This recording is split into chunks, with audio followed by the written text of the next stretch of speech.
અસલામુઅલૈકુમ friends. આજે આપણે તમારે જે જૂન જુલાઈના અભ્યાસક્રમમાં એક કવિતા છે ધ રિવર, એનો આપણે આજે ચર્ચા કરીશું.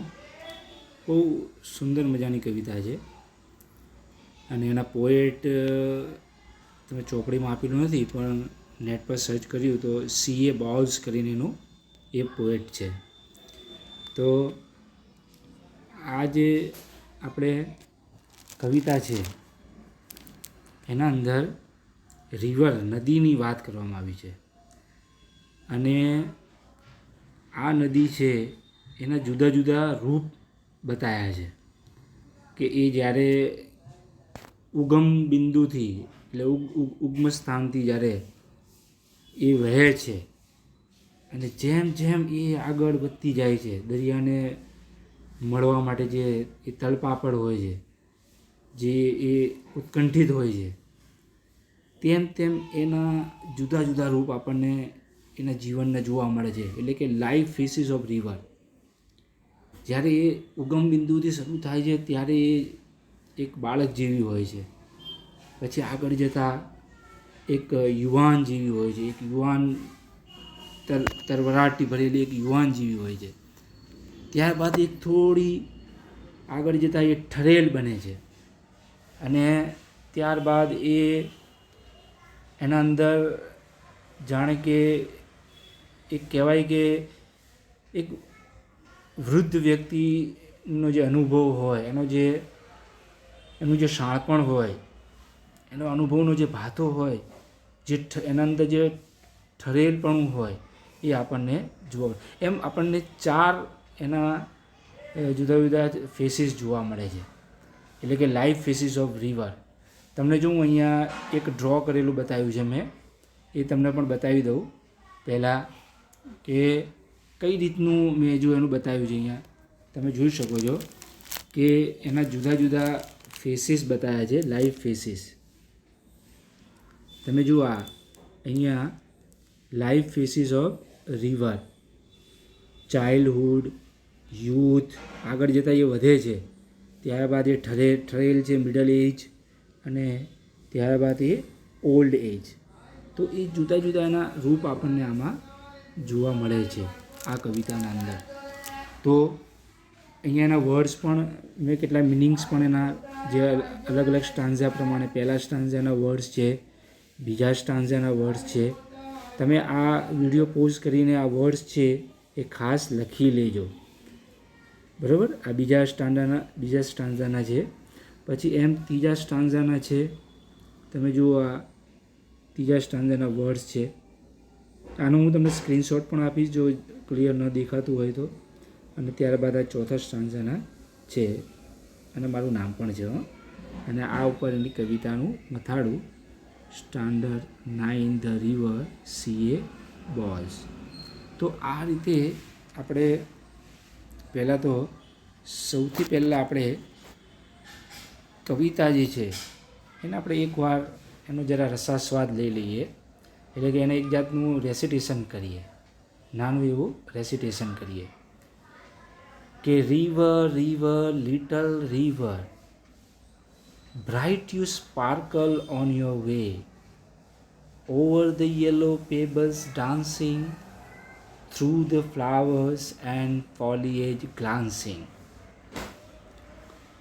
like a child at play. River, river, swelling river, on your rush through rough and smooth, louder, faster, prowling, leaping over rocks, by rose banks sweeping, like impetuous youth. ત્યારબાદ સામેના સ્ટાન્ઝામાં જોઈશું, બે stanza આપેલા છે. River, river, brimming river, broad and deep and still as time, seeming still, yet still in motion, tending onward to the ocean, just like mortal prime. River, river, headlong river, down you dash into the sea. Dash, aflawunda, dash into the sea.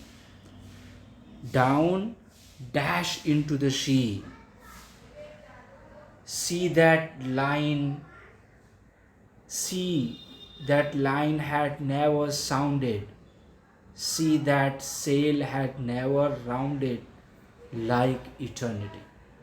તો આ રીતે આનું આપણે એક રેસિટેશન કરી શકીએ છીએ અને યુટ્યુબ પર આનું એક મ્યુઝિકલ પણ રેસિટેશન છે, એ તમે જરા જોઈ લેજો. હવે આપણે શબ્દોની વાત કરીએ તો મેં તમને ઘણા શબ્દોનું બતાવ્યું પહેલે, એ જોઈ લો ફરીથી. પહેલા સ્ટાન્ઝાનું જે છે એ રિવર તો નદી, ઓશન મહાસાગર, બ્રાઇટ સ્પાર્કલ ચમકતું, પેબલ્સ એટલે કાંકરા, ફોલાઇજ એટલે પાંદડા, લીવ્સ પાંદડા. તો એનું આપણે પહેલે તમે જુઓ તો રિવર રિવર લિટલ રિવર, નદી નદી નાનકડી નદી, bright you sparkle on your way, આનંદથી ચમકતી તારા રસ્તે, over the yellow pebbles dancing એટલે કે પીળા રંગના કાંકરા ઉપર નાચતી કૂદતી, through the flowers and foliage glancing, ફૂલો અને પાંદડાઓ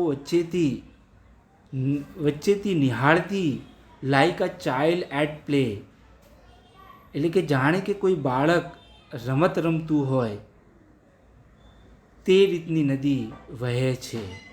તો મિત્રો ખ્યાલ આવી ગયો તમને આ સ્ટાન્ઝાના અંદર શું કહેવા માંગે છે કે એક નદીનો આ પહેલો ફેઝ છે, એટલે કે જીવનનો પહેલો તબક્કો છે કે જ્યારે એ ઉગમ બિંદુથી સ્ટાર્ટ થાય છે ત્યારે તે એક બાળક જેવી હોય છે. હવે આગળ જોઈએ. આગળ જોતા જે સ્ટાન્ઝાના એના પહેલાં એના શબ્દો જોઈ લઈએ, એ શબ્દો પર નજર મારી લઈએ જરા. જો કેમેરો હું એ બાજુ લઉં છું. સ્વેલિંગ ફેલાતી, રશ દોડી જતી, રફ એન્ડ સ્મૂથ ખાડા ટેકરાવાળું, લાઉડર વધારે મોટેથી, બ્રોલિંગ ઘોંઘાટ કરતી, લિપિંગ કૂદકા મારતી, રોઝ બેંક ગુલાબના કાંઠા, સ્વીપિંગ ઝડપથી, ઇમ્પિટિયસ યુથ તોફાની યુવાન જેવી. તો મિત્રો હવે આપણે આનું ટ્રાન્સલેશન જોઈએ. રિવર રિવર સ્વેલિંગ રિવર એટલે કે નદી ફેલાતી નદી. તમને જો બીજા તમને પિક્ચરમાં પણ મેં બતાવ્યું છે કે અહીંયા તમે આ જો અહીં ધ્યાન આપો કે પહેલે ચાઇલ્ડહુડ હતી ત્યારે સાંકડી હતી, હવે એ ફેલાઈ રહી છે. તમે યુથ છે જુઓ અહીંયા, બરાબર, કે ફેલાતી નદી છે. તો એનો આ બીજો તબક્કો છે, યુવાનીનો તબક્કો. તો એ યુવાનીના તબક્કામાં શું કહે છે જુઓ. રિવર રિવર સ્વેલિંગ રિવર, ફેલાતી નદી, બડી મોટી થતી નદી. એમ જ્યારે નદીનો કાંઠો મોટો થાય છે, વિસ્તરાય છે. On you rush through rough and smooth, જે સપાટી છે, જે જમીન છે ખાડા ટેકરાવાળી, એના ઉપર એ ધસી જઈ રહી છે. લાઉડર વધારે મોટેથી એનો ખળખળ અવાજ આવે છે. ફાસ્ટર ઝડપી છે. બ્રાઉલિંગ એટલે ઘોંઘાટ કરતી છે. લિપિંગ એટલે કૂદકા મારતી છે. એટલે તમે જુઓ ઘણી વખતે વચ્ચે ખડકો આવે છે, બરાબર, વચ્ચે ખાડા ટેકરા આવે છે, પિટ્સફોલ્સ આવે છે, અને જ્યાં એ પ્રમાણે જ્યારે વહે છે ત્યારે એવું લાગે છે કે એ જાણે કૂદકા મારે છે. ઓવર રોક્સ પર પેલા ખડકો ઉપર, બાય રોઝ બેંક્સ પેલા જે ગુલાબના જે કાંઠાઓ જે ગુલાબના ફૂલોથી ભરેલા છે. સ્વીપિંગ ઝડપથી, વધારે ફાસ્ટ, એમ સ્વીપિંગ એટલે વધારે ફાસ્ટ. લાઇક ઇમ્પિટિયસ યુથ, એક તોફાની યુવાનની જેમ એ આગળ વધી રહી છે. તો આ સ્ટાન્ઝામાં આશા રાખું છું કે તમને ખ્યાલ આવી ગયો હશે. હવે આગળ જોઈએ. રિવર રિવર બ્રીમિંગ રિવર, નદી નદી બ્રીમિંગ રિવર, છલકાતી નદી. જો હું તમને એના વર્ડ જે છે એ પણ પહેલાં બતાવી દઉં. એ સ્ટાન્ઝાના ચોથા સ્ટાન્ઝાના વર્ડ છે, એ ત્રીજા સ્ટાન્ઝાના સોરી, કે બ્રીમિંગ છલકતી છલકાતી, બ્રોડ એન્ડ ડીપ પહોળી અને ઊંડું, સ્વિમિંગ સ્થિર દેખાતી, સ્ટીલ ઇન મોશન છતાં પણ ગતિમાં, ટેન્ડિંગ ટુવર્ડ્સ ના તરફ આગળ વધતી, મોર્ટલ પ્રાઇમ શ્રેષ્ઠ સમયનો માણસ જાણે કે. તો હવે તમે જુઓ કે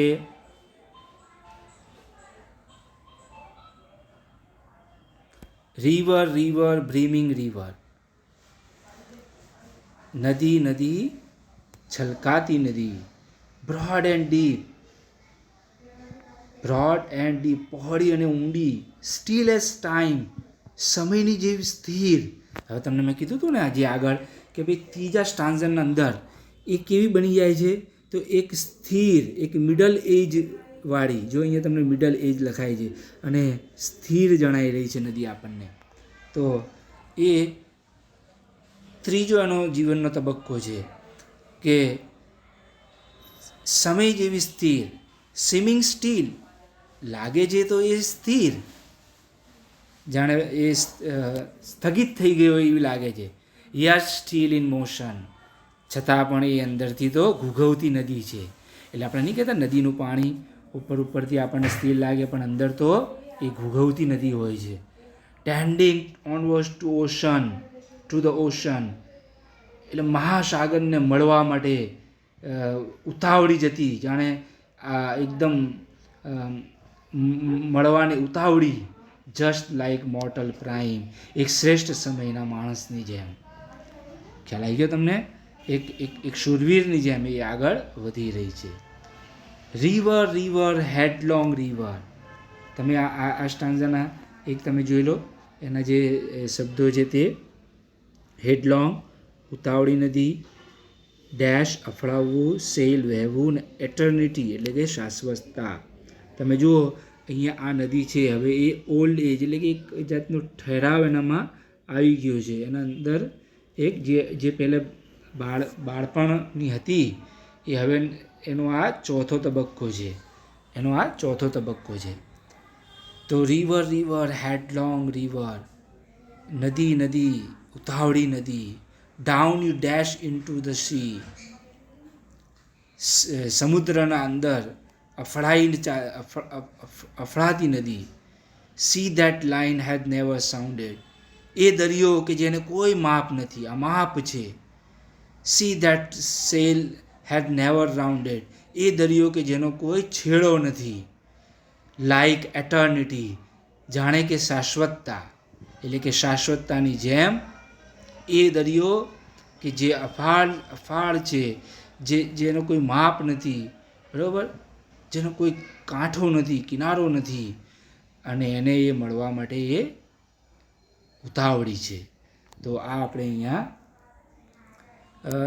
આ કવિતા એનું આપણે ભાષાંતર જોયું, એને આપણે સમજી, અને હવે પછી આગળના વિડીયોમાં હું તમને આની એક્સરસાઇઝ પણ આપીશ, અને એના જે રાઇમિંગ વર્ડ્સ છે એ પણ હું તમને આપીશ, અથવા એ પ્રકારનો વિડીયો યુટ્યુબમાં તમને શેર કરીશ. અસ્સલામુ અલૈકુમ.